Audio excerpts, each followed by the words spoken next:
Hey there, folks. I'm meteorologist Matt Barentine. Of course, all eyes are on Hurricane Beryl as it charges through the Caribbean. The 3D view shows a very powerful storm, although over the last several hours it has begun the process of weakening a bit, and we've been able to see that with some dry air being wrapped around and also the eye shrinking here over time. It is staying basically right on track. This is our wobble tracker, and this thing ain't wobbling. It's just going straight down the center line here of the forecast track, so it's been pretty well forecasted here so far. We widen the picture out there. You can see the eye also shrinking in this imagery as well. This will take it, unfortunately, almost due to Jamaica, and maybe making a landfall right there around Kingston, the capital of Jamaica. There's big mountains here as well. They'll all be on the right-hand side of the storm, and that's going to be a devastating blow. We can expect mudslides, flooding, a lot of wind damage there on Jamaica. It will be weakening as it approaches Jamaica, but it'll still be a very powerful storm.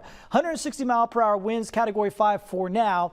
Later on today, when we get some more updates, I anticipate this will drop down to a Category 4 storm, but it could still be a Category 4 as it makes landfall on Jamaica tomorrow afternoon, most likely. Then Friday, it's going to make another landfall on the Yucatan Peninsula of Mexico, and then it works its way into the Gulf as a tropical storm, and then it could take a turn to the north depending on some steering flow, which we'll talk about in a second. And of course, if it takes that turn to the north, it will stay out more over the open water. That may allow it for some re-strengthening as it makes its way to the western Gulf.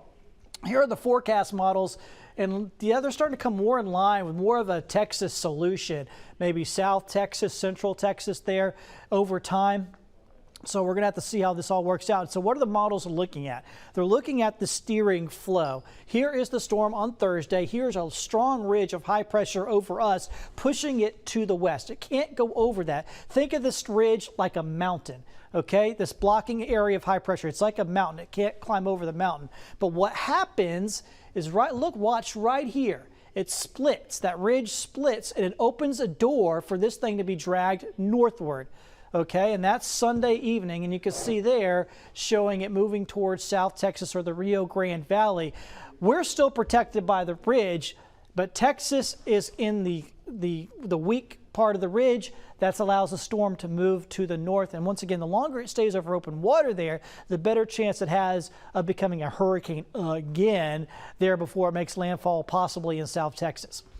Back home for us, things are really quiet. We got some puffy white clouds. We'll see some scattered showers and storms around later in the day, some spotty ones, 30 to 40% chance. Won't be a widespread kind of deal, but you'll probably be hoping for one to help cool things off, because obviously it's been awfully hot, well up into the 90s. Will continue to be hot.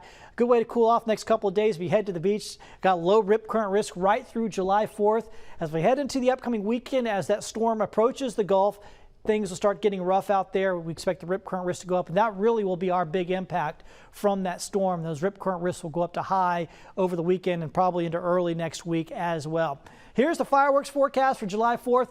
This will be the evening hours around 9 o'clock. Still has a chance of some isolated storms, but otherwise just kind of warm and humid in the low 80s there around the fireworks time. So hopefully you have plans. Looks good for the holiday. Yeah, there's going to be some scattered showers and storms around, but that's typical for July 4th. Nothing unusual. It's going to be hot and humid. Once again, that's the way July 4th is supposed to be, and that's the way it always is. So not looking too bad here for July 4th and the upcoming weekend beyond it. So get out there, enjoy yourself, and happy Independence Day.